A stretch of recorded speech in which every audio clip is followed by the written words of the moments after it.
그래서 여드름 중에서 굉장히 오랫동안 안 낫고 너무 심한 경우는 지루성 피부염을 끼었는지를 꼭 확인하셔야 돼요. 그리고 그런 경우에는 20-30% 이상은 지루성 피부염을 끼고 있기 때문에 안 나는 거라고 보시면 될 것 같아요. 그러면 지루성 피부염을 낀 여드름인지 지루성이 없는 그냥 여드름인지 어떻게 하냐면 간단합니다. 첫 번째는 가려움의 유무라고 그랬죠. 여드름은 사실 가렵지 않습니다. 그런데 지루성 피부염을 낀 경우는 가렵습니다. 그리고 면포를 짜보라고 했죠. 짰는데 피지 덩어리가 나오면 여드름인 거고, 짰는데 아무것도 안 나와. 그러면 지루성 피부염의 구진이라고 보시면 돼요. 안녕하세요, 명한의사입니다. 여드름 환자분 중에서 정말 고질적이고 중증인 여드름 환자분들이 간혹 오십니다. 어떻게 여드름인데 저렇게 심하지? 혹은 여드름인데 왜 이렇게 오랫동안 고생을 하지? 하는 분들이 계시거든요. 그런데 환자분들 스스로도 여드름인데 이렇게 오래 안 나올 수가 있느냐에 대한 궁금해 하시는 분들이 계십니다. 사실 여드름은 치료가 잘 되는 질환이기도 하거든요. 그래서 대부분은 나이가 먹거나 사춘기를 지나면 여드름이 사라지는 경우들이 많죠. 그래서 젊은 시절에 여드름이 있었지만 나이가 먹으면 대체로 여드름이 사라지는 경우들이 많잖아요. 그래서 여드름 갖고 사실은 고민하는 경우는 되게 적은 편이죠. 그런데 난치성 여드름은 분명히 존재합니다. 그렇다면 왜 여드름은 낫지 않느냐? 오늘 이 시간에는 난치성 여드름이 왜 안 낫는지에 대해서 한번 알아보겠습니다. 우리가 흔히 얘기하는 난치성 여드름, 사실 난치성이라는 건 잘 반응을 안 하고 그리고 오랫동안 유지됐다라고 하기 때문에 난치성, 만성적인 여드름이라고 하는 거거든요. 그런데 결론적으로 얘기하면 대부분의 난치성 여드름은 지루성 피부염을 끼고 있는 경우가 많습니다. 제 임상적인 소견인데 여드름 환자분 중에서 사실은 20%에서 30% 정도는 지루성 피부염과 관련된 지루성 피부염을 동반된 여드름이라고 보시면 돼요. 선뜻 이해가 안 될 수도 있는데 여드름 환자분 중에서 20% 30% 정도가 지루성 피부염을 끼고 있다. 사실 이건 현실적인 이야기라고 보시면 될 것 같아요. 왜 그러냐면 지루성 피부염의 일반적인 발생 빈도를 한번 볼게요. 지루성 피부염의 일반인 전체를 대상으로 했을 때 발생 빈도는 보통 3%에서 5% 정도라고 보시면 될 것 같은데, 지루성 피부염이 발생하는 분들은 대부분 민감성 피부이거나 피부가 트러블이 많이 생기는 분들이죠. 그래서 일반적인 환자분 중에서도 피부가 민감성 피부에 속하는 그룹이라고 보시면 돼요. 그럼 민감성 피부는 여드름성 민감성, 그리고 주사 피부염, 그리고 지루성 피부염, 그리고 접촉성 피부염 타입 4가지로 나눈다 그랬잖아요. 그러면 4가지 중에서 지루성이라는 하나의 카테고리가 있겠죠. 그러면 실제로 민감성 피부 중에서는 굉장히 많은 비율을 차지한다고 보시면 되는데, 딱 봐도 4가지 타입 중에서 하나니까 산술적으로 보면 25%인데 실제로는 25%보다는 좀 더 높은 비율일 수가 있다는 얘기죠. 즉 여드름성을 끼고 있는 경우는 민감성을 갖고 있기 때문에 지루성 피부염 가능성이 일반인보다는 훨씬 높죠. 그래서 여드름 환자분 중에서 20%에서 30% 정도는 실제로 제가 진료를 해본 바라는 얘기죠. 그래서 실제로 진료해보면 정말 여드름 환자분 중에서 20%에서 30% 정도 비율은 지루성 피부염을 끼고 있는데, 절대적으로 많이 낀 경우가 지루성 피부염과 여드름이 동반되는 경우다라고 보시면 돼요. 그리고 또 하나는 지루성 피부염과 모낭염을 낀 경우, 이걸 감염형 타입이라고 제가 얘기했죠. 그리고 또 하나의 세 번째 타입은 지루성 피부염과 여드름 모낭염이 동시에 있는 경우, 그리고 네 번째는 지루성 피부염과 모낭충이 낀 경우죠. 그래서 일반적으로는 이 4가지 타입 중에서 하나인데 지루성 피부염이 중심이 되어 있다라는 이야기입니다. 그래서 여드름이 안 낫는 경우에 지루성 피부염 때문에 치료가 방해되는 그런 경우가 굉장히 큰 비중을 차지하고 있다고 보시면 돼요.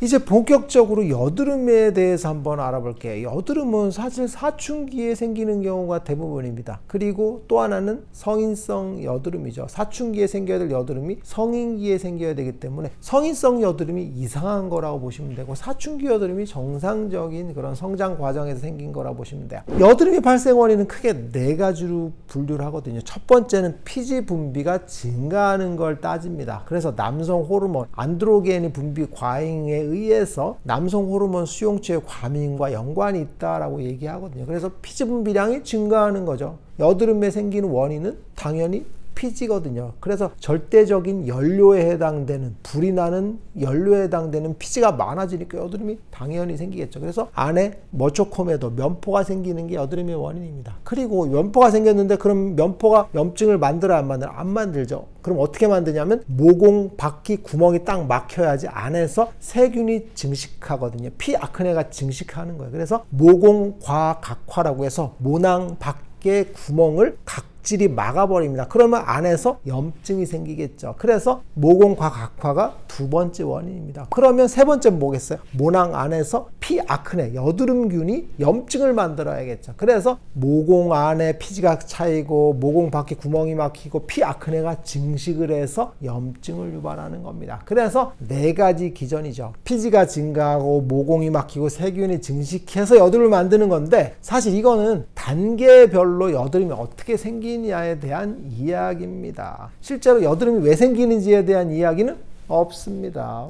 보세요. 없잖아요. 피지가 분비가 많이 되는 걸 누가 몰라요? 구멍이 막힌 걸 몰라요? 여드름이 증식되는 걸 몰라요? 다 알죠. 염증이 유발된 것도 다 압니다. 그런데 근본적인 원인은 이야기가 쏙 빠져있죠. 그래서 피부과적으로 보면 피지를 줄이는 이소티논 같은 피지 억제제를 처방하거나 각질을 없애는 필링제나 레이저 같은 걸 쓰거나 염증, 여드름균을 없애는 항생제 같은 걸 처방을 해서 여드름을 치료를 하는데, 단계별로 염증 요소들만 제거하기 때문에 여드름의 근본 치료가 되지 않는 거죠. 그러면 여드름의 근본적인 원인은 뭘까요? 사실 따지고 보면 사춘기 여드름은 호르몬 문제와 성장기인데, 호르몬 문제와 성장기에 발생한 열 때문에 그렇습니다. 보통 급속 성장기에 열이 많아지거든요. 이럴 때 피지가 분비되는 건 당연히 열 때문에 얼굴에 피부 표면 온도가 증가하니까 피지가 과도하게 분비되고, 그로 인해서 열이 발생하니까 그로 인해서 염증이 생기는 과정이라고 보시면 될 것 같고, 그럼 성인 여드름은 뭐예요? 사춘기 여드름은 열 때문이라고 치면 성인 여드름은 피부의 노폐물의 축적이죠. 우리가 스트레스, 생활의 문란, 음식물 요인 이런 것들 때문에 만성 염증이 생기는데, 그 염증이 생기는 거에 스트레스라든지 이런 여러 가지 요인들, 그리고 화장에 대한 요인들, 이런 것들이 범벅이 돼서 피부에 염증을 만드는 게 성인 여드름이라고 보시면 되는데, 대표적인 원인은 노폐물의 축적입니다. 그래서 피부에 노폐물이 생기니까 그로 인해서 여드름이 되는 거죠. 그래서 실제로는 피지라는 건 성인 여드름에서는 찌꺼기거든요. 그러면 여드름은 사실 원래는 시간이 지나면 자연적으로 낫죠. 그래서 사춘기 여드름이 많았지만 나이가 먹으면 여드름이 대부분 사라지는 게 정상적인 겁니다. 그런데 여드름 중에서 매우 중증이고 오랜 시간 안 낫는 경우들이 많죠. 이거는 왜 그러냐면 지루성 피부염을 끼고 있기 때문에 그렇습니다. 지루성 피부염이라는 습진성 질환이 피부 전체에 있거나 국소적으로 있게 돼요. 그러면 그 염증 반응이 기본적으로 피부에 각질을 많이 만들고, 그리고 지루성 피부염이 발생을 하는 부위에 각질이 많이 생기면서 피지 분비도 많아지거든요. 그래서 면포가 생길 요인들이 많습니다. 그리고 또 하나는 지루성 피부염의 타입은 구진형 타입이라고 존재한다 그랬죠. 그래서 지루성 피부염에서 좁쌀같이 막 나는 것들이 존재합니다. 그래서 지루성 피부염의 구진들이 발생을 하기 쉬운데, 이게 여드름화 되는 경우들도 꽤 많다라는 겁니다. 그래서 지루성 피부염에서 지루성 피부염을 끼니까 지루성 피부염이 여드름이 만드는 조건들, 아까 얘기했던 피지 분비의 과다, 그리고 모낭 주변의 과각질화, 그리고 피아크네, 여드름균이 증식하기 좋은 환경들, 이게 바로 염증이거든요. 그런데 지루성 피부염도 습진이니까 염증이거든요. 그러니까 염증이 폭발하기 쉬운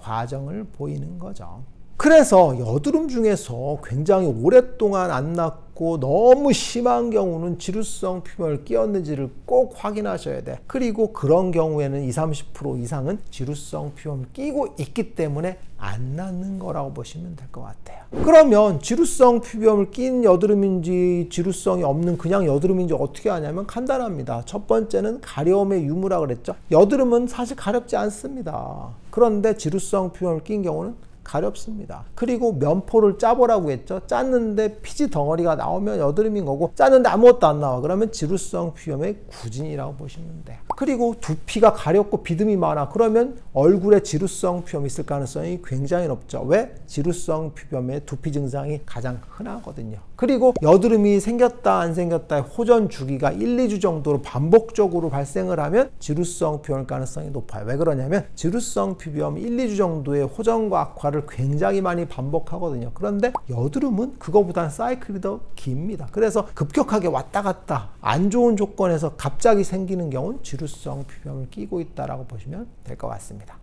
오늘 시간에는 난치성 여드름이 왜 안 낫는지에 대해서 한번 살펴봤는데, 대부분의 난치성 여드름은 지루성 피부염을 끼는 경우인지를 꼭 의심하셔야 돼요. 정말 안 낫고 완고한 여드름 중에서 지루성 피부염을 끼었기 때문에 안 낫는 경우들이 꽤나 많습니다. 이런 경우는 지루성 피부염을 먼저 치료해 주고 그런 다음에 여드름만 싹 제거해 주면 굉장히 수월하게 낫는 경우들이 많다라고 보시면 될 것 같아요. 묘한의사에게 궁금한 거 있으면 댓글 남겨주세요. 영상을 통해서 답변하겠습니다. 빠이.